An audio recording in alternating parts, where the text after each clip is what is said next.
automático. La literatura dice que puedes hacer solo ver y esperar a que presente más datos de actividad que de la enfermedad, porque se ha visto que cuando les das quimioterapia, primero no los cura y sí los expones a...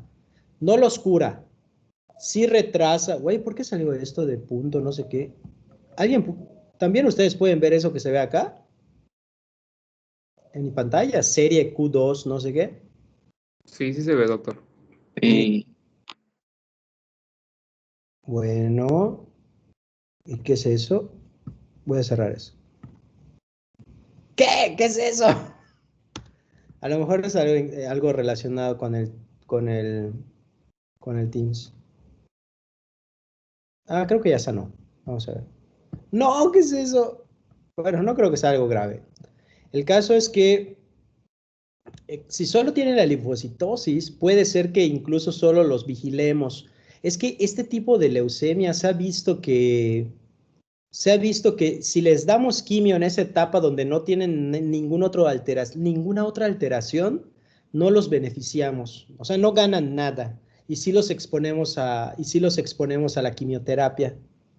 No los va a curar, no lo va a retrasar y solo lo puede perjudicar. Entonces, en ellos hay quienes dicen que solo ver y esperar a que desarrolle un poco más de síntomas. De hecho, aquí vean que te dice iniciar tratamiento cuando haya uno o más de los datos siguientes. Ese es el momento para empezar la quimio, que son datos de compromiso medular. Eso de compromiso medular te das cuenta porque bajan las líneas celulares, lo que nosotros denominamos citopenias o caídas de las líneas celulares. Caída de la hemoglobina, caída de las plaquetas. Cuando haya una esplenomegalia, si es que no la hubiera, y la presenta, o si la hubiera, pero va increciendo, como que va aumentando el tamaño. Recuerden, que sea un contexto de que previamente no lo tuviera y ahora sí lo tiene en el tiempo, o que ya lo tuviera, pero no tan grande y que vaya aumentando, también es un motivo para iniciar el tratamiento. Adenopatías, que tenga adenopatías y que no las tuviera antes. De hecho, aquí dice linfocitosis, debido a que es lo habitual que haya linfocitosis desde el principio, que tenga una linfocitosis creciente que se duplique en menos de 2 meses también es un dato para empezar tratamiento. Que haya anemia hemolítica inmune, aquí es anemia hemolítica inmune y o trombocitopenia inmune con pobre respuesta a los esteroides. Normalmente en anemias hemolíticas inmunes se dan esteroides para mejorar.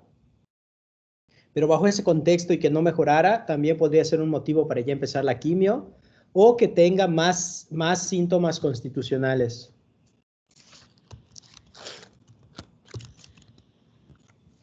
¿Sí?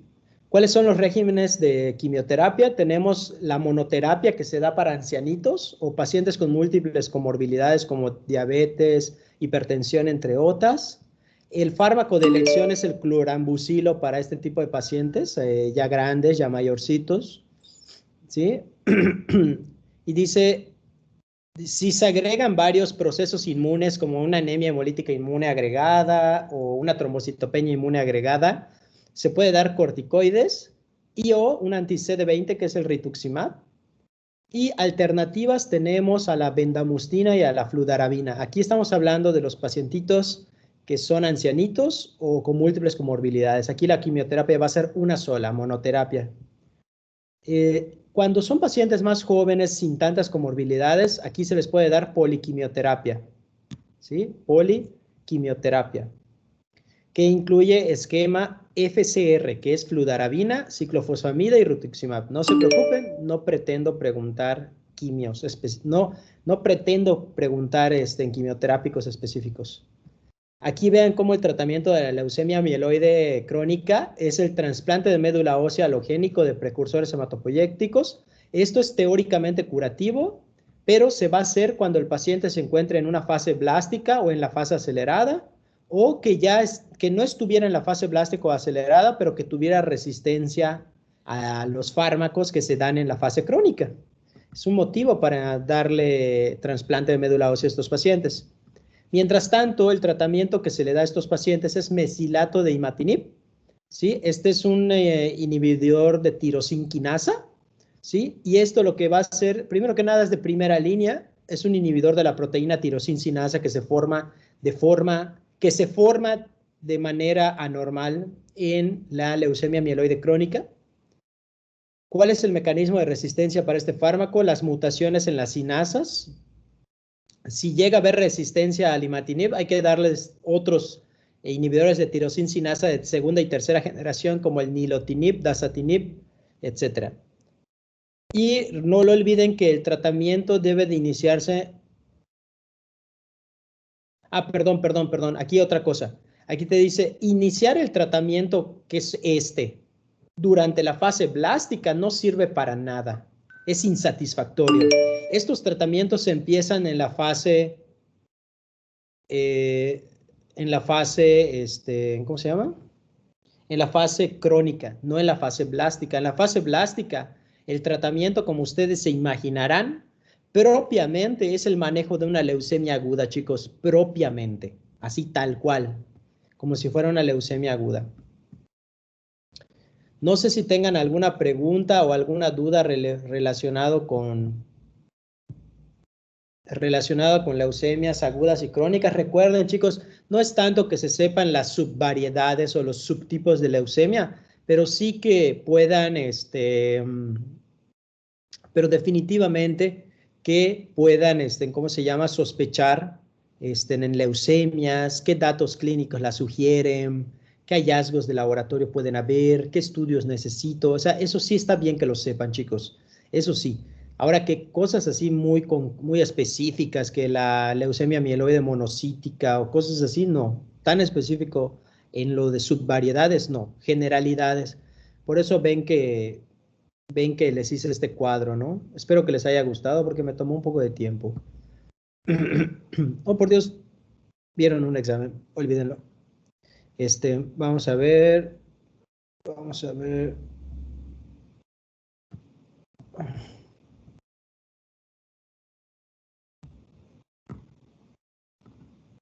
A ver, documentos. Estoy buscando mis diapositivas de...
¿Me escuchan claro, chicos? ¿Sí me escuchan bien mi voz? ¿Se escucha clara? Sí, doctor, se escucha claro.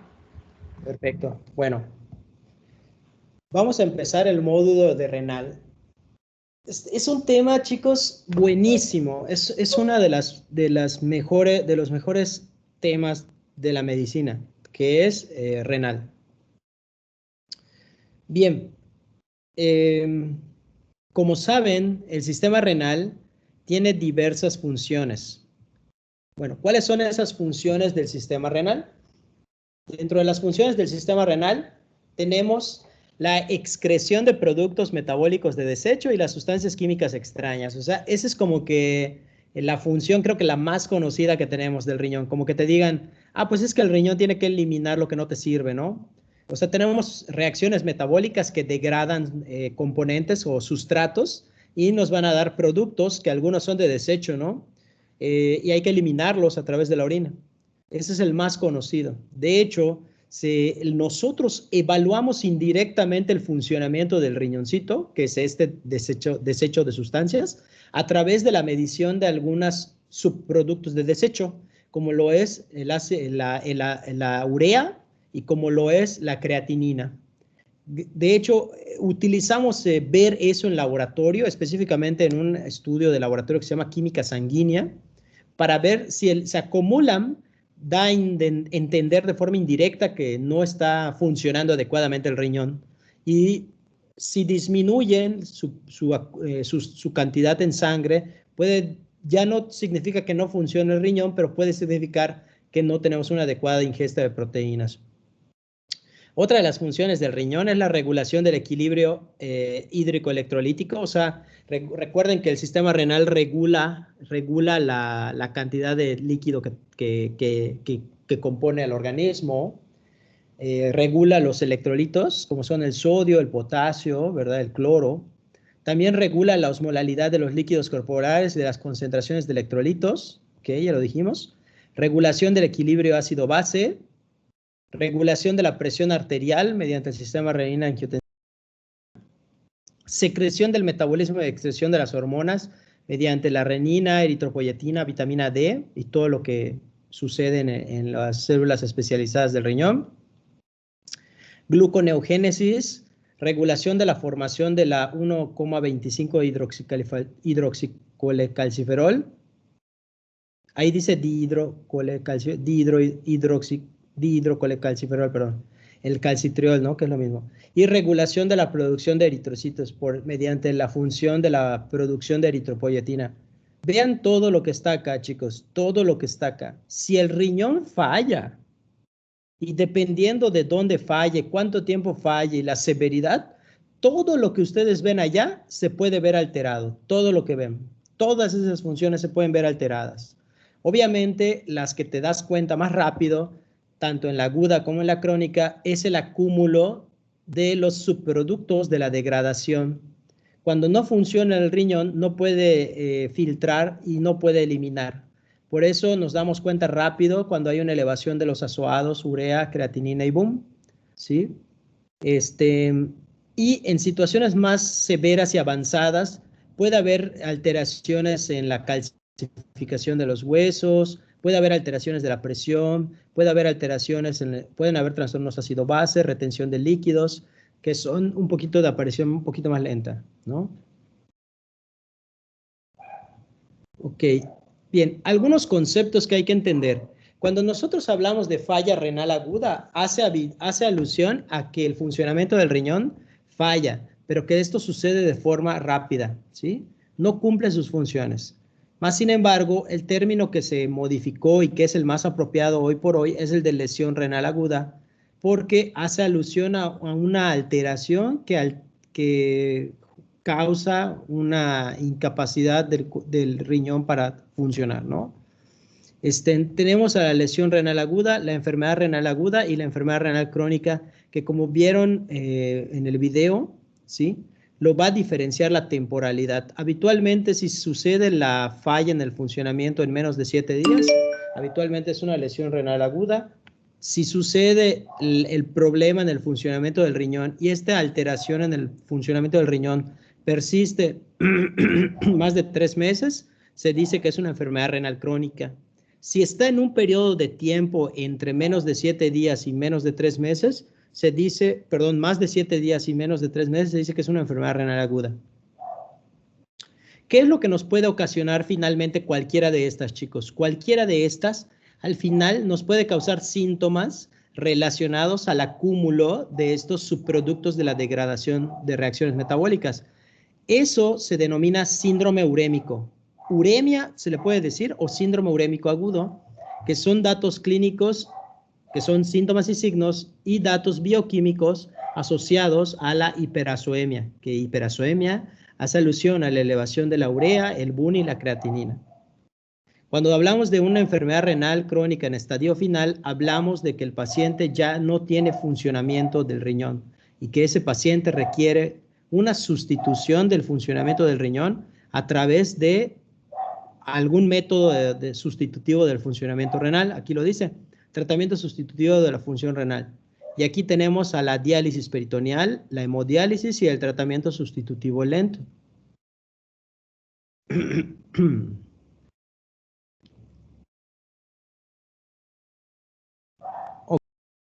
Lesión renal, disminución o pérdida aguda del funcionamiento renal.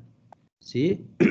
Es importante que recordemos que aquí no es habitual que ya haya un daño estructural o aparente a través de los estudios de imagen, dado que ni siquiera le ha dado tiempo al organismo de modificar su estructura.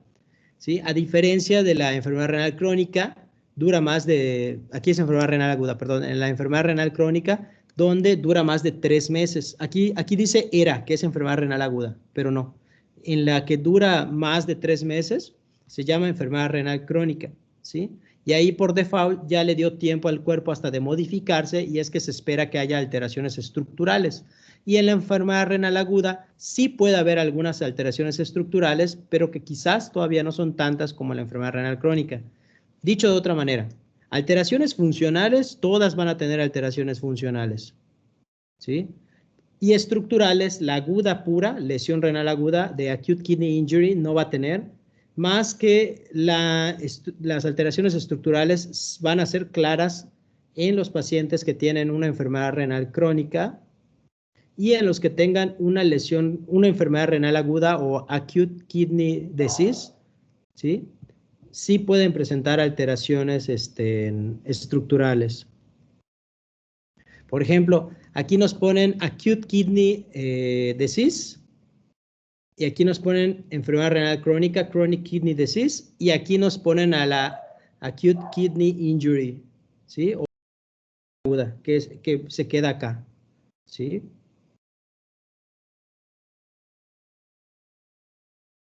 ¿Por qué les damos 3 meses para decir que es crónica? Porque se ha visto que muchos pacientes se recuperan el funcionamiento renal antes de ese periodo de tiempo. Por eso se pone por determinación ese punto de corte, 3 meses. Aquí vemos varios criterios diagnósticos. Tenemos los del 2012, 2007, 2004, los criterios de Rifle, de Akin, de Cadigo. Y tenemos 2 tipos de criterios, chicos, que son los más nuevos, bueno, son los más recientes, los del Cadigo, que pueden basarse en criterios relacionados a la elevación de la creatinina. Por eso dice acá SCR, que quiere decir Serum Creatinine, o pueden ser criterios relacionados con the urine output, que quiere decir gasto urinario, ¿verdad? Entonces, tenemos 2 tipos de criterios. O hacemos el criterio de lesión renal aguda por una elevación de la creatinina, más de 0.3 miligramos en menos de 48 horas. O bien podría ser que haya una elevación de la creatinina más del 50% en un periodo menor a 7 días. ¿Vale? En un periodo menor a 7 días. Vean cómo aquí te dice los criterios de Rifle. Era que haya una elevación de la creatinina más de 1.5 veces, pero que aquí en realidad quiere decir una elevación más del 50% respecto a tu valor basal en un periodo menor a 7 días y que sea sostenido por más de 24 horas. ¿Sí? Esta es la más nueva de las definiciones, una elevación de más de 0.3 miligramos en menos de 48 horas. Esta es más rápida. Incluso aquí dice de 1.5 a 1.9 veces alrededor de 7 días. Hay varios estadios, dependiendo qué tanto se eleve de la creatinina, puede ser estadio 1, 2 y 3. Y por criterio de gasto urinario, que tengas una producción de orina menos de 0.5 mililitros por cada kilogramo de peso por hora en menos de 6 horas. Si en 6 horas no produjo ni siquiera 0.5 mililitros por kilogramo de peso, este paciente tiene una lesión renal aguda por criterio de gasto urinario. Aquí están los criterios.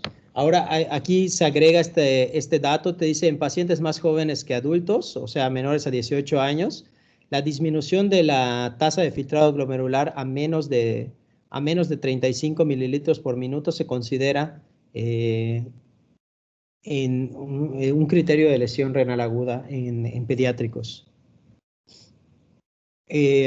Aquí nada más comparan la tabla de Rifle con los nuevos criterios de Lakin, ¿sí? Pero no, son muy parecidos, ¿no? La epidemiología, pues el problema está que conforme han pasado los años, las lesiones renales agudas han ido aumentando conforme avanza la edad. ¿Por qué puede suceder esto? Pues porque ya la esperanza de vida de los pacientes crónicos ha aumentado y eso le da pie a que dé más chance a que desarrollen enfermedad renal.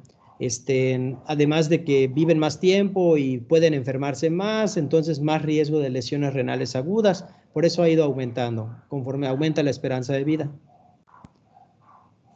Aquí tenemos los rangos de edad que más habitualmente presentan lesiones renales agudas.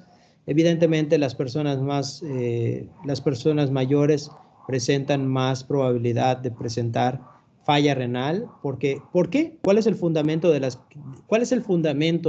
de que las personas más grandes tengan más riesgo de lesión renal aguda y por tanto diálisis? Porque recuerden que conforme avanzas en la edad, disminuye tu tasa de filtrado glomerular, o sea, la capacidad del riñón de filtrar disminuye conforme avanza la edad, por lo tanto, es más fácil que un daño que le tenga el pacientito ya mayor, un ancianito, es muy probable que le lastime y tenga una lesión renal aguda e incluso requerir diálisis.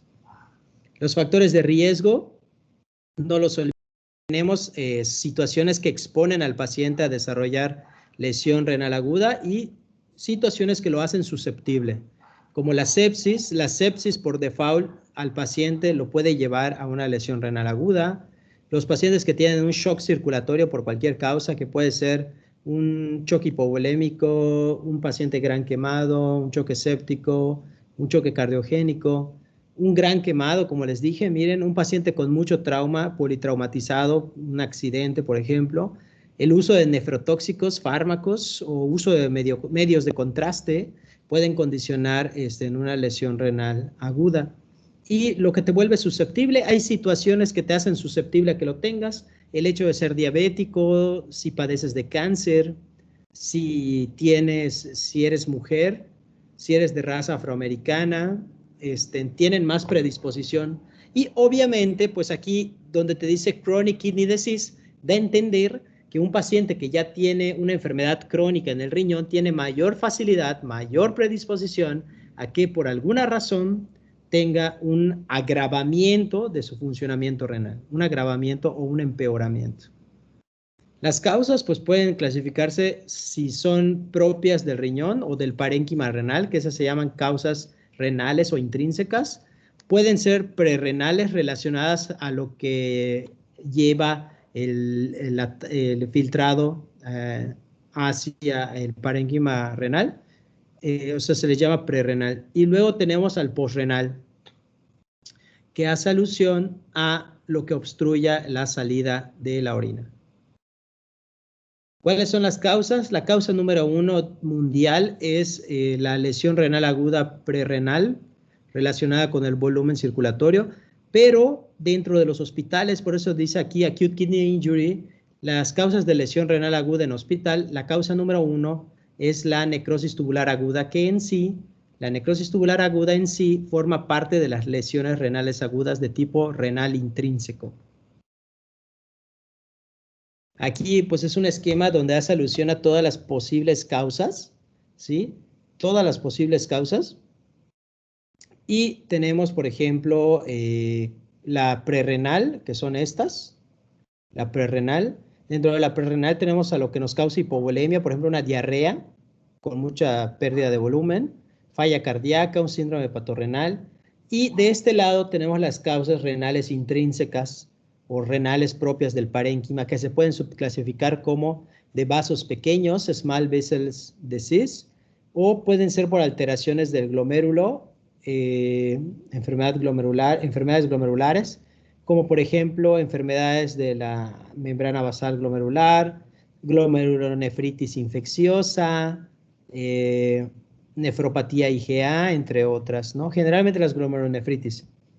Puede ser también por afección del túbulo renal, por eso dice aquí acute tubular necrosis o NTA, que puede ser por isquemia, por persistencia de esta hipovolemia deshidratación, puede conducir a la necrosis de las células tubulares, puede ser por daño directo por toxinas, nefrotoxinas, pueden ser venenos o pueden ser fármacos, por ejemplo, La rhabdomiólisis, que es por la destrucción de las células musculares, o el uso de radiocontraste. Me permítanme un segundito.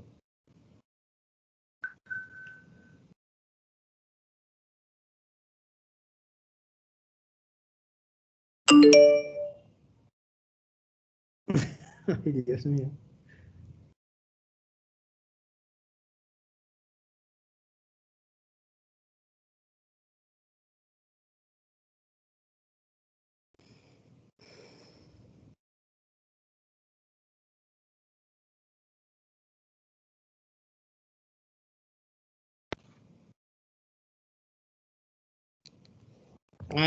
Les decía que esos son subtipos o subvariedades de la lesión renal aguda intrínseca, ¿sí?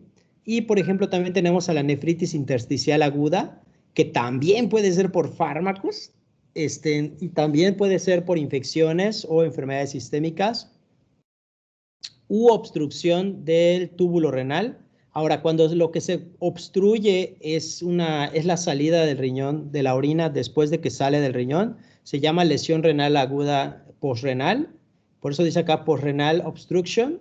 Y aquí puede ser que tengas un tumor en la vejiga, un cálculo renal, necrosis papilar, fibrosis retroperitoneal. Son como posibilidades. Aquí es la historia natural de una lesión renal aguda. Aquí en esta barrita gris vemos el momento en el que sucede algo en el paciente, lo que le denominamos insulto, o sea, algo que causa un daño en el riñón y que compromete el funcionamiento del riñón. Por eso dice acá renal function, y te pone de 0 hasta 100% de funcionamiento, y vemos cómo después del daño el funcionamiento renal cae, pero los caminos que puede tener el paciente son que se recupera. Por eso dice acá caída del funcionamiento y full recovery. Puede suceder que el paciente ya tenía una enfermedad renal crónica en desarrollo, por eso ven que en azul, ven como en azul no empezó, vamos a decir, no empezó como que tipo en 100, sino como que ya estaba presentando una caída del funcionamiento renal en azul, y de repente sucedió una situación que hizo que se empeorara en ese momento el funcionamiento renal y se logra ir recuperando con el paso del tiempo, pero al final siempre continúa teniendo esa progresión hacia la cronicidad. Aquí le podríamos decir que el paciente que tuvo una lesión renal aguda, después de tener la lesión renal aguda, ¿qué creen que le pasó? ¿Qué creen que le pasó? Que desarrolló una enfermedad renal crónica conforme pasó el tiempo. O sea, que después de haber tenido una lesión renal aguda, luego desarrolló una enfermedad renal crónica con el tiempo, la fue teniendo o desarrollando. Esta se le llama Acute on Chronic Kidney Disease, que quiere decir enfermedad renal crónica agudizada, o podría ser enfermedad renal crónica exacerbada, en el que tú ya te conocías con la enfermedad renal crónica. De hecho, esta es la mejor. Esta es la mejor, esta azul, esta morada, no sé qué color sea. Vean, púrpura, no sé qué sea. Como ya estaba en declinado, ya estaba disminuyendo, y boom, se lastima, y luego sigue y continúa con su empeoramiento del funcionamiento renal en un paciente que ya tenía un deterioro previo. Y el peor de las evoluciones, miren, el peor de los peores, el peor de los peores. Estoy bien, ¡boom! Situación problemática de salud y ¡boom! Funcionamiento normal, nunca recuperable. Y directo se tienen que ir a utilizar por siempre diálisis. Es el peor de los escenarios, el peor de los escenarios. Aquí es lo que yo les decía, por ejemplo, vean cómo esta imagen, aquí están las células tubulares de los riñones, del túbulo renal. Esto es la luz del túbulo renal. Aquí tenemos células endoteliales donde nos están mostrando los capilares pulmonares, los capilares renales. Y aquí vemos, por ejemplo, este es un gran ejemplo, que estamos acá, este recuadro. Podemos ver en el contexto, por ejemplo, de una necrosis tubular aguda, ¿verdad? La necrosis tubular aguda es un daño que sufren las células tubulares de los túbulos renales y pueden morir y desprenderse, y al desprenderse caer dentro de la luz del túbulo, y estas células destruidas, necrosadas, pueden ser absorbidas o rodeadas por una proteína que se denomina proteína de Tamm-Horself. En el contexto de una necrosis tubular aguda, eso se le llamaría cilindro granuloso, ¿verdad? Cilindro granuloso, que no son más que células tubulares necrosadas y que son envueltas por la proteína de Tamm-Horself, ¿sí? Otra cosa es que, por ejemplo, los pacientes tengan una patología que forme cristales en la orina y estos cristales en la orina puedan obstruir la luz del túbulo renal, o simplemente que haya tanta necrosis tubular aguda que desprenda tantas células tubulares que obstruya parcialmente los túbulos de algunas nefronas, ¿vale? Aquí tenemos cómo nos hace daño la nefropatía por contraste, por pigmentos. A veces cuando tenemos por ejemplo, una rhabdomiólisis o una anemia hemolítica muy canija, ¿sí? Puede generar una lesión, puede haber una lesión renal. Puede ser por dos caminos, sea por una lesión muscular o por una hemólisis aguda. Recuerden que tanto en la glóbulos rojos tenemos la hemoglobina, como tenemos la mioglobina en el músculo. Por eso te dice que cuando se rompe el músculo por por ejemplo, una rhabdomiólisis, que quiere decir ruptura de muchas fibras musculares, se libera mucha mioglobina, y la mioglobina, pues al tratar de pasar por la luz de los varios túbulos de la nefrona, generan una obstrucción intraluminal, o simplemente la pura mioglobina en sí misma favorece que se dé un reflejo de vasoconstricción de la vasculatura renal. Al final de cuentas va a condicionar una necrosis tubular aguda y con eso una enfermedad renal de tipo renal intrínseco. Recuerden que la anemia hemolítica puede condicionar pérdida o aumento de la hemoglobina, en el suero, que cuando se filtra puede causar también toxicidad mediada en el túbulo renal. Este cuadro me gusta mucho porque nos menciona todos los diagnósticos diferenciales según el subtipo de lesión renal aguda. Tenemos causas prerrenales, renales intrínsecas, tenemos también causas postrenales, y vean como causas por deflexión de volumen. Ahí tenemos pérdidas renales. Por ejemplo, un paciente que usa un montón de diuréticos puede llegar a tener hasta incluso una lesión renal por tanta pérdida de volumen a través del riñón.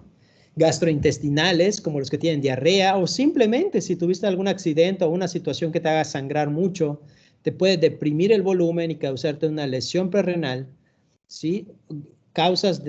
Patologías que causen un gasto cardíaco bajo, como falla cardíaca, patologías que causan una vasodilatación generalizada de los vasos sanguíneos, como la sepsis, un choque anafiláctico, ¿verdad?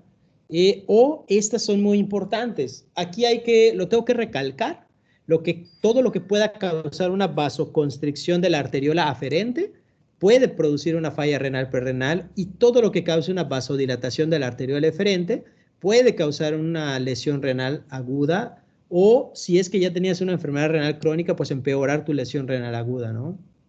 Ahí. A esto me refería, miren.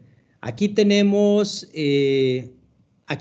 por ejemplo, esto que ven acá. Bueno, esta es una nefrona, pero solo estamos viendo el glomérulo, ¿sí? Tenemos el glomérulo, que es esto, chicos.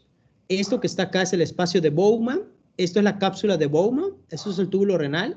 Esto que ven acá es la arteriola aferente, la arteriola eferente. Y aquí hay un esquema: arteriola aferente, arteriola eferente.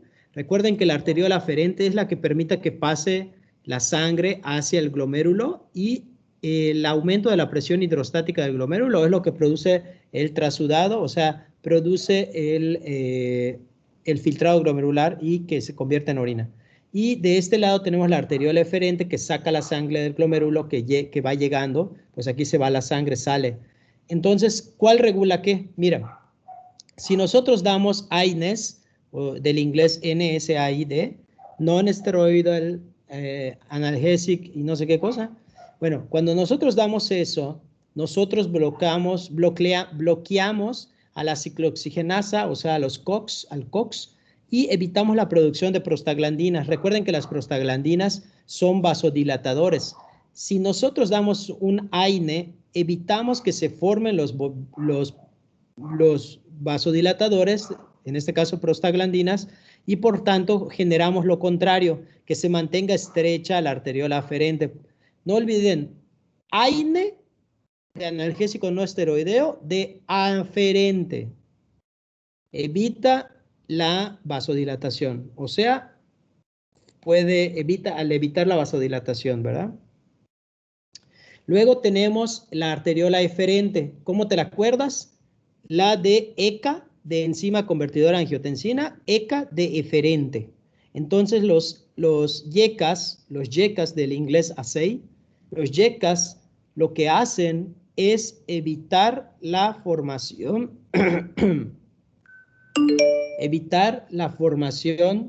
de, ¿cómo se llama? La formación de la angiotensina o el angiotensinógeno. Recuerden que normalmente la angiotensina o el angiotensinógeno son poderosísimos vasoconstrictores. Y al darle un inhibidor de la enzima convertidora a angiotensina, no hay suficiente angiotensinógeno ni angiotensina 2, y por lo tanto no se puede vasoconstreñir la arteriola eferente. No se puede, ¿sí? Normalmente la regulación de la eferente con la eferente es lo que regula la presión hidrostática para que se pueda dar el filtrado glomerular. Tener una o las dos es malo, sobre todo si el paciente ya tiene un problema de la vasculatura.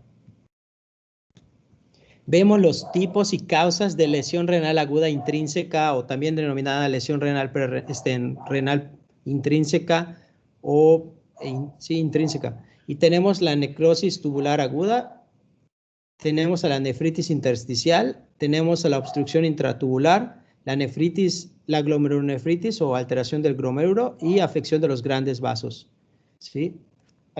De la microvasculatura, perdón, de la microvasculatura. Ahí.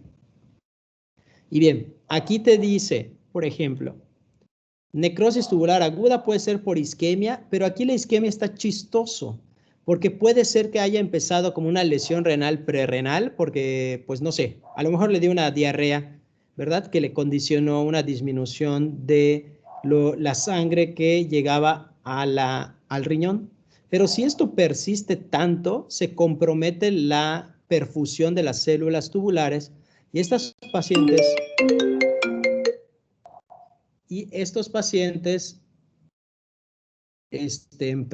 pueden presentar una evolución a una necrosis tubular aguda, Q2, o del español NTA, necrosis tubular aguda, ¿sí? Puede ser que sea por una droga o por pigmentos. ¿Qué antibióticos nos pueden causar una lesión renal aguda? Pueden ser aminoglucósidos, pueden ser antifúngicos como la anfotericina, quimioterápicos como ahorita te hablo, Gladys, estoy dando clase. Ahorita te hablo. ¿Oíste?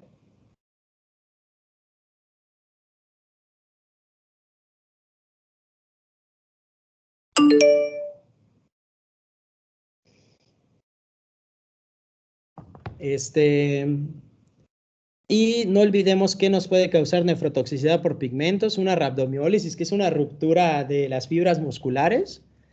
Otras, recuerden chicos, una cosa es que se afecte la célula del túbulo renal y otra cosa que se afecte lo que está afuera del túbulo renal, o sea, no del lado donde está la luz del túbulo renal, sino afuera de la célula tubular y obviamente antes de llegar al vaso del túbulo renal o el capilar tubular. Esas células o ese parénquima es lo que se puede inflamar o afectar en una nefritis intersticial aguda. Puede ser por fármacos, por eso dice drug induced, o puede ser por infecciones, o puede ser por una enfermedad autoinmune o incluso un cáncer. Por ejemplo, se ha visto que por drogas puede ser por cefalosporinas, puede ser por penicilinas, ¿sí? ¿Se acuerdan de la meticilina, chicos? ¿Se acuerdan? Que vi un año que no se usaba la meticilina porque podía causar nefritis intersticial aguda. Las cefalosporinas nos pueden causar una inflamación del intersticio renal. Los AINES también pueden ser tanto doble causa, tanto nos pueden causar una afección de la arteriola aferente como nos pueden causar una inflamación del intersticio, ¿no? Las sulfas también nos lo pueden causar. Infecciones pueden inflamar también el intersticio renal, ¿verdad? Como la pielonefritis, o enfermedades autoinmunes como el lupus eritematoso sistémico, enfermedades como el linfoma o leucemia pueden causar este tipo de lesión renal, obstrucciones intratubulares, que haya situaciones que obstruyan los túbulos renales antes de que salgan del riñón, como por ejemplo las patologías que acumulan proteínas, como el mieloma múltiple, por ejemplo, o las patologías que forman muchos cristales, ¿verdad? Por ejemplo, hay un fármaco que cuando lo usan puede tener ese efecto adverso, o este antiviral como el aciclovir, ¿sí? También tenemos las glomerulonefritis agudas, como una glomerulonefritis posinfecciosa, la glomerulonefritis rápidamente progresiva, entre otras. Dentro de la posrenal pueden ser intrínsecas o extrínsecas al sistema renal. Por ejemplo, ¿por qué dice lesión renal aguda posrenal extrínseca? O sea, que da a entender que no es que se obstruya porque la luz propiamente del sistema urinario o de vías urinarias se obstruya desde adentro, sino que haya un algo externo a la vía urinaria que la doble, la obstruya. Por eso dice acá un cáncer metastásico, o sea, que haya un tumor que crezca tanto que empiece a apretar desde afuera a los conductos renales o urinarios ureteros. En cambio, intrínseco quiere decir que algo dentro de la vía urinaria o de la luz de la vía urinaria está obstruyendo, como por ejemplo que tengas litiasis renal bilateral, una obstrucción de la vejiga, secundaria, por ejemplo, a un coágulo grande, o a un crecimiento prostático en el caso de hiperplasia prostática benigna o maligna, o un cáncer de vejiga, o una vejiga neurogénica que no funcione bien y que no relaje y que siempre esté contraída. Eso es un tipo de obstrucción.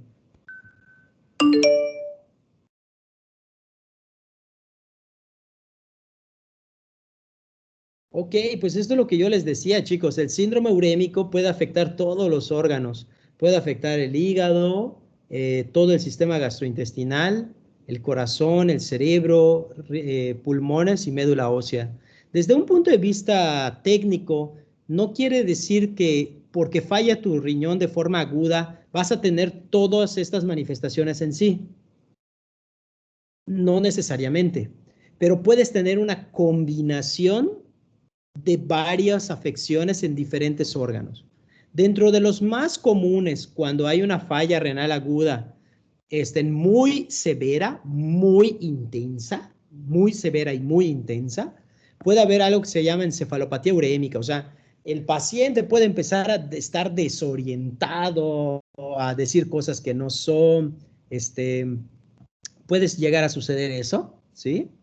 Se llama encefalopatía urémica. Encefalopatía es un término médico, que utilizamos para hacer alusión a un síndrome confusional, un síndrome confusional. Es esos pacientes que no les puedes preguntar, están desorientados, no saben dónde están, no saben quién es, entre otras cosas. También pueden haber alteraciones miocárdicas relacionadas con sobrecarga de volumen. Imagínate que tu riñón falle y que una de sus alteraciones primordiales se altere, como por ejemplo la eliminación de volumen, ¿verdad? Nosotros recordamos que el riñón regula la pérdida de volumen o la retención de volumen. Imagínate que tu riñón no funciona de forma aguda y en vez de estar eliminando líquido que no necesitas y además pon tú que estás recibiendo líquido que no necesitas y no puedes eliminar, puede haber una sobrecarga de volumen al sistema circulatorio, lo que puede condicionar una falla cardíaca, lo que puede condicionar que ese líquido extra se filtre en los vasos de menor calibre y menor presión, como los capilares. ¿Y dónde va a buscar salir esa presión? En el capilar pulmonar. Recuerden que el sistema circulatorio pulmonar también se le llama sistema circulatorio de baja presión, por lo que el paciente puede presentar una congestión pulmonar porque se sale líquido hacia el intersticio del pulmón e incluso puede salirse líquido hacia el interior del alveolo pulmonar y tener algo que denominamos edema agudo de pulmón, que es cuando se ocupa los alveolos por líquido, ¿sí? También algo que puede causar el aumento de los azoados es una irritación del sistema gastrointestinal y lo va a expresar, esa esa irritación de sus células y todo lo va a expresar clínicamente como náuseas y vómito. Los pacientes con síndrome urémico suelen estar muy nauseosos, estar muy con ganas de vomitar, ¿sí? Y de forma larga, no es algo que aparezca de inmediato, pero a la larga el paciente puede tener una disfunción inmune porque los gránulos de los neutrófilos no se desgranulan bien por los azoados tan elevados en la sangre, o una trombocitopenia, pero a veces más que trombocitopenia, porque trombocitopenia es caída de las plaquetas. Recuerden que los pacientitos con una enfermedad renal crónica, por ejemplo, tanto tiempo de elevación de los azoados puede causar que los gránulos densos de las plaquetas no se desgranulen. Entonces, estos pacientes pueden presentar un síndrome hemorragíparo por enfermedad renal, ¿no? Anemia, pues por lo que habíamos dicho, ¿no? No producen eritropoyetina, y al no producir eritropoyetina, pues va a causar un tipo de anemia habitualmente normocítica, normocrómica. No olvidemos que la enfermedad renal crónica es la causa número 1 de anemia normocítica, normocrómica secundaria a anemia de la enfermedad crónica. Ok, entonces, para hacer el diagnóstico, evidentemente necesitamos tener muestras de sangre, ¿no? A ver, permítanme. Ok, para hacer el diagnóstico es evidente que necesitamos hacer algunas pruebas. Necesitamos algunos estudios de laboratorio, ¿no? ¿Cuál es los estudios imperativos para llegar al diagnóstico de una lesión renal aguda? Pues una muestra de sangre para evaluar la química sanguínea. No olviden que la muestra de sangre de química sanguínea nos evalúa la glucosa, la urea, el nitrógeno ureico en sangre o BUM y la creatinina. También ahí está el ácido úrico. También nos lo hacen en esa prueba de laboratorio que se llama química sanguínea. Por lo tanto, la necesitamos. También necesitamos un examen general de orina y determinación en el examen general de orina de electrolitos, ¿verdad? Dentro de la orina, como por ejemplo el sodio urinario. Necesitamos también calcular la urea urinaria, la creatinina urinaria y la osmolaridad urinaria. Pero eso lo tenemos que pedir, porque normalmente en el examen de la orina, normalmente no nos lo hacen, chicos. Normalmente no nos lo hacen. Hay que pedirlo. También debemos de pedir estudios agregados como biometría hemática para saber si el paciente tiene una anemia. Por ejemplo, que veamos una anemia normocítica, normocrómica. No sé, quizás podríamos pensar que el paciente tiene datos de una enfermedad renal crónica más que una aguda, porque recuerden que la anemia normocítica, normocrómica es algo que podríamos esperar ver en alguien con falla renal, pero de forma crónica, ¿verdad? No tanto en la aguda. En la aguda no es algo que podríamos esperar, porque pues ni le ha dado tiempo al cuerpo, ¿verdad? De dejar de producir la eritropoyetina, ni siquiera le ha dado tiempo a los proeritroblastos de que sufran la ausencia de la eritropoyetina. O sea que en el contexto de elevación de creatinina que se asocia a una anemia normocítica, normocrómica, pues más nos debe de hacer pensar en que es un proceso crónico, que es un proceso lento. Dale. Si el paciente tiene, también le debemos de pedir electrolitos séricos, no solo electrolitos urinarios, como dije, sino también electrolitos en la sangre, en el suero. ¿Por qué? No se les olvide que los pacientes que tienen falla en el funcionamiento del riñón, una de las cosas que hace es regular los electrolitos corporales, líquidos y electrolitos corporales. Por lo tanto, si el riñón no está funcionando adecuadamente, en estadios avanzados del fallo del riñón o en fallas renales muy intensas, muy severas, se puede acumular electrolitos. O sea, normalmente se deberían de eliminar electrolitos, pero puede pasar que no se eliminen y en su defecto, peor, que se acumulen, como por ejemplo el potasio. El potasio es un electrolito que si no regulamos su eliminación, se puede acumular en la sangre. Si se acumula en la sangre, nos causa algo que se llama hipercalemia o lo pueden buscar en otros libros como hiperpotasemia. Hipercalemia o hiperpotasemia, lo mismo, que es la elevación del potasio. Pero ¿qué pasa? Que si se eleva mucho el potasio, puede causar arritmias cardíacas, nos pueden matar, ¿sí? Los pacientitos que tienen un síndrome urémico pueden tener elevación del potasio y pueden morir de una arritmia cardíaca, ¿sí?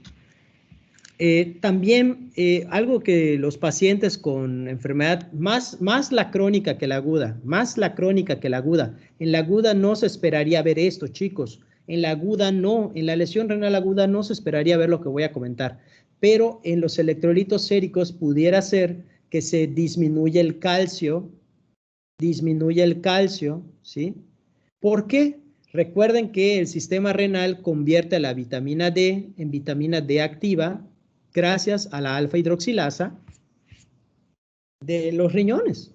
Entonces imagínate que aunque tú produzcas vitamina D, lo produzca el hígado, su precursor, que es el calcidiol, o sea, el 25OH, que es el calcidiol, pero que cuando llega al riñón no pueda activarse y convertirse a 1,25 hidroxicolcalciferol. O sea, si no pasa eso, recuerden que la vitamina D activa lo que hace es actuar en el intestino para reabsorber calcio y fósforo, pero si no se activa nunca, no puedes reabsorber intestinalmente suficiente calcio y fósforo, lo que hace que haya una disminución en el suero y eso causa hipocalcemia.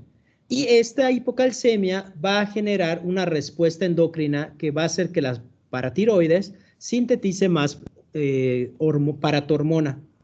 Y la paratormona va a favorecer la reabsorción de calcio en el riñón y va a favorecer la pérdida de fósforo en el riñón, pero consideremos que si está fallando los riñones, a lo mejor ni siquiera pueda eliminar el fósforo de forma adecuada a través de la orina. Consideremos que si no funciona adecuadamente el riñón, consideremos que a lo mejor ni siquiera pueda reabsorber el calcio de la orina hacia la sangre. En suma, un paciente que tiene una enfermedad renal crónica puede llegar a presentar calcio bajo, por lo que ya expliqué, fósforo alto en sangre, por lo que ya expliqué, paratormona elevada, por lo que ya expliqué, y vitamina D activa baja, por lo que ya expliqué. Por lo tanto, eso se llama hiperparatiroidismo secundario. Hiperparatiroidismo secundario. Por lo tanto, es útil pedirle electrolitos séricos a estos pacientitos con falla renal. Claro, yo acabo de hablar de un hallazgo más crónico que agudo, pero ¿por qué lo enseño? Lo enseño porque a veces nosotros solo vemos un paciente con elevación de los azoados, pero no tenemos un contexto. A veces no sabemos qué pasó, por qué se elevó. Entonces, es importante que entendamos estos hallazgos de laboratorio que nos van a sugerir más una cosa que otra, ¿sí? Ahora, para poder estudiar una lesión renal aguda necesitamos algo que se llama índices urinarios. Ojo, los índices urinarios son útiles para evaluar una lesión renal aguda, pero no son útiles para evaluar una enfermedad renal crónica. Ojo, estos índices urinarios es para lesión renal aguda, no para enfermedad renal crónica, ¿sí?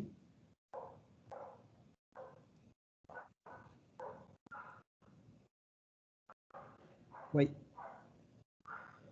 Hasta aquí, chicos, ¿tienen alguna pregunta hasta aquí?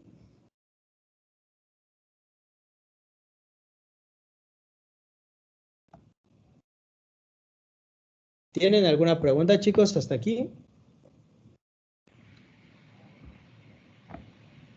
No, doctor, pero me quedó una duda muy interesante. Lo que pasa es que hace algunos años uno de mis tíos falleció y lo que nos dijeron en ese momento es que es un síndrome llamado riñón-pulmón. Entonces yo no hacía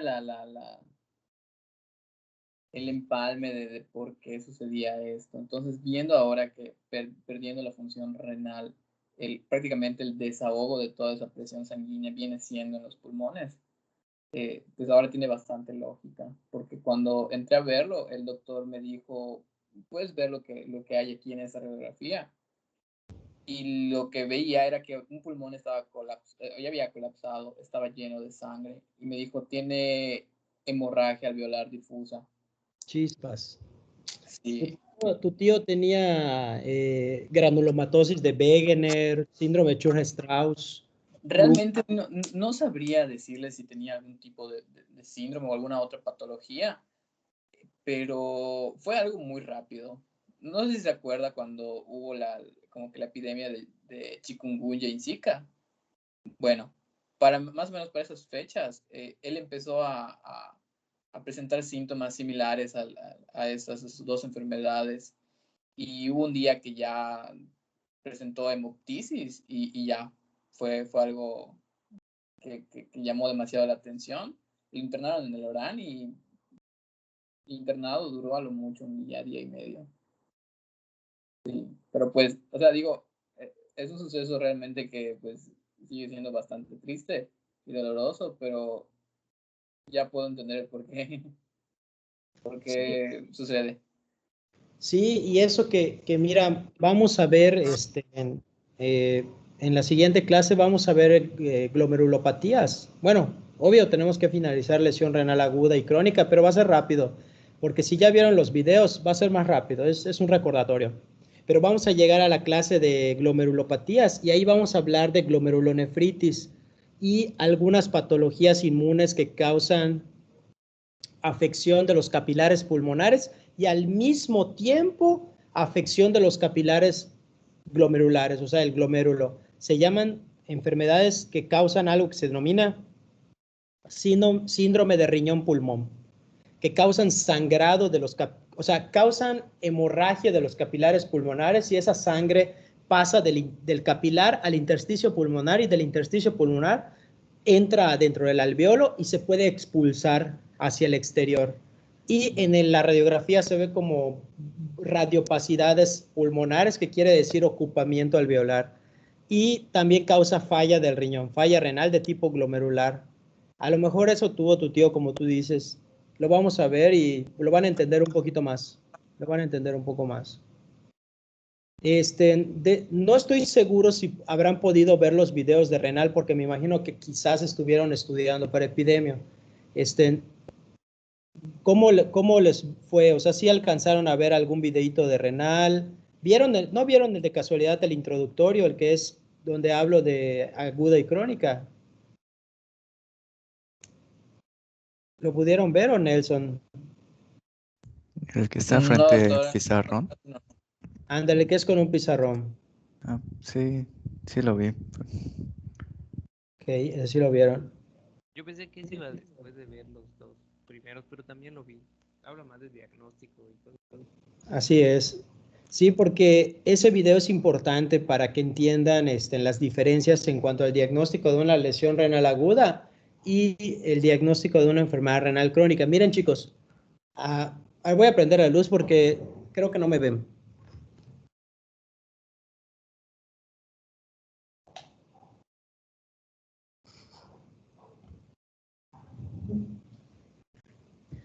Perdón, chicos, les decía, miren, tenemos que entender algo como un concepto.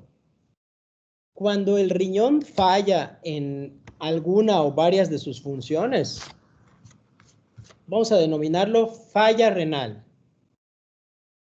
Ahora, según la manera en que se instaura, puede ser algo súbito rápido, es una lesión renal aguda.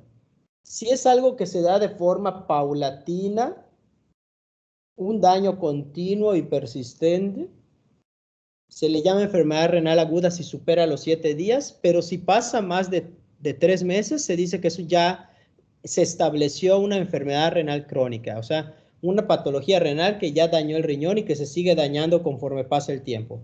Pero los puntos de corte son menos de 7 días, de 7 a 3 meses y más de 3 meses.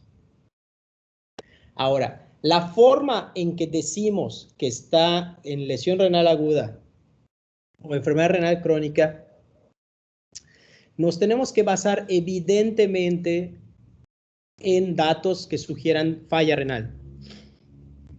De manera general, tenemos que la elevación de azoados. Recuerden, chicos, yo cuando digo azoados o hiperazoemia, que es lo mismo, o sea, elevación de azoados e hiperazoemia es lo mismo, es alusivo a que en sangre, en la química sanguínea, donde evalúan glucosa, urea, nitrógeno ureico en sangre, o sea, boom, creatinina y ácido úrico, si están elevados la urea, el boom y la creatinina, nos sugiere que el riñón no está funcionando adecuadamente. Pero dada la situación en que se instaura, hay formas de diagnosticar la aguda respecto a la crónica. La lesión renal aguda la podemos diferenciar, la podemos diagnosticar viendo los cambios que hay en la creatinina respecto a muestras de sangre previas o mediante la cuantificación de la orina que el paciente pueda hacer en 6 horas, cuánto puede orinar en 6 horas. Tenemos dos tipos de criterio basado en las modificaciones de la creatinina en sangre y criterios urinarios. Y la enfermedad renal crónica se basa en cualquier dato sugerente de malfuncionamiento renal, sea el más conocido, que es su capacidad de formar filtrado glomerular, o sea, datos de daño directamente en el riñón, en el tejido del riñón, o de forma datos en laboratorio que sugieran un daño en el riñón, como persistencia de proteinuria más de 3 meses, como persistencia de hematuria más de 3 meses, como presencia de cristaluria más de 3 meses, alteraciones hidroelectrolíticas tubulares o de ácido base tubular renal persistente más de 3 meses, sugiere también enfermedad renal crónica. Aquí la clave es la temporalidad. ¿Dale? Miren, me gustaría que si no han podido ver el video, me gustaría que vean el video. Y en la siguiente clase terminamos de ver esto de lesión renal aguda. Estoy seguro que no va a llevar más de una clase, no va a llevar más de una clase lo que falta de lesión renal aguda y lo de enfermedad renal crónica. No va a llevar más de una clase. A lo mucho van a haber 2 clases más porque lo que falta de lesión renal aguda no es mucho. Y si ven el video, si quieren la clase mañana, bueno, tenemos clase mañana. Vemos el resto de enfermedad renal crónica que falta y en una clase vemos síndrome nefrótico y nefrítico porque sí me interesa que lo sepan, que lo comprendan. No olviden lo que yo siempre les digo, chicos. Es mejor siempre comprender lo que está pasando que solo ver datos y memorizar los datos sobre lo que pasa. Comprendan lo que pasa y eso les va a ayudar a deducir por qué se está suscitando cada cosa. Sí necesito que vean en los videos de renal, si sienten que no tienen el tiempo, espero que sí puedan, pero si no pueden, digo, tampoco los voy a regañar, ¿no? Ustedes saben que confío en ustedes. Si no pueden para mañana ver el de lesión renal y enfermedad renal crónica, aunque sea que vean de perdido el integrador, el que es lesión renal aguda versus enfermedad renal crónica, que está en YouTube. Dale, véanlo. No sé si tengan alguna pregunta hasta ahorita. Si no, para que nos veamos mañana.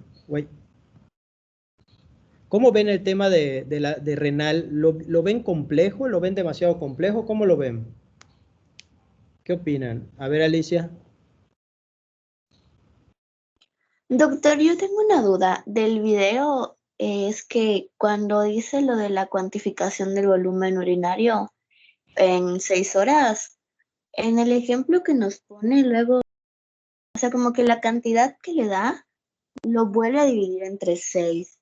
Entonces me quedó la duda entre si era durante las 6 horas, pero por hora, o si es en global en las 6 horas. Claro, a ver, mira, lo voy a escribir para que vean. Ahí, permítanme un segundo.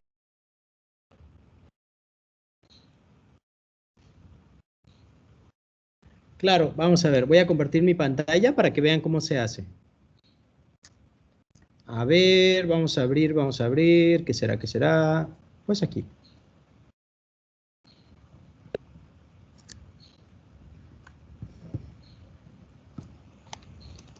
Ok, la uresis media horaria También la pueden encontrar en otros libros como débito urinario horario, o pueden encontrarlo en otros libros como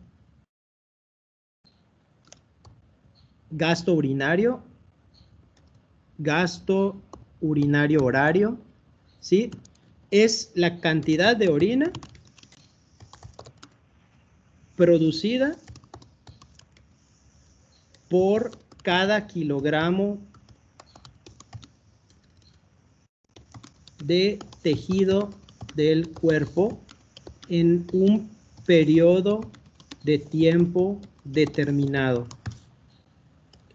Habitualmente si no te dicen en cuánto tiempo quieren saber cuánto se produjo de orina por kilogramo de peso, habitualmente es en 24 horas. Ahora, los pacientes que tienen una lesión renal aguda, habitualmente, cuando tienen la lesión renal aguda, les compromete su capacidad de formar orina. Normalmente se dice que ellos tienen una capacidad menor de producir ni siquiera 0.5 mililitros por kilogramo de tejido corporal en 6 horas. O sea, 6 horas es el tiempo que tienes para decir que tiene el criterio urinario de lesión renal aguda. ¿Cómo se calcula? Bien. Punto número 1. Recolectas orina de 6 horas. En ese paciente le colocas una sonda Foley o sonda urinaria para recolectar. Luego, tomas la orina de las 6 horas y entonces quedaría total de orina, ¿sí? O sea, en mililitros, entre lo que pesa el paciente, que vamos a poner 70 kilogramos, y esto te va a dar cuántos mililitros de orina por kilogramo de tejido. Ahora, como fueron en 6 horas y tú lo que necesitas saber es cuánta orina se produjo en cada kilogramo de peso del tejido corporal por cada hora que pasó, entonces al final esta cantidad que te haya dado lo vas a dividir a su vez lo que haya dado entre las 6 horas. Entonces ya nos va a dar la uresis media horaria en 6 horas. Si el valor es menor a 0.5 mililitros, eso es igual a lesión renal aguda por criterios urinarios. No sé si me expliqué. Sí, doctor, sí, solo no sabía si se dividía otra vez entre 6, o sea, se dividía por 6 o no, pero pues sí, ya, gracias. De nada. ¿Alguna otra duda, chicos? ¿Alguna otra pregunta?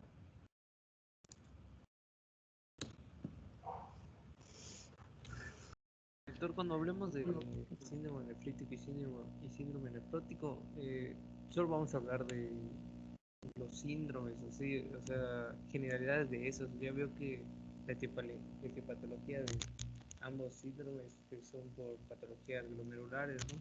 Entonces no sé si hay que también pues, profundizar mucho en esos temas o solo darles como una ojeada como para entender un poco más. No se preocupen, miren, no acabaríamos si viéramos todas las glomerulopatías así bien, no acabaríamos.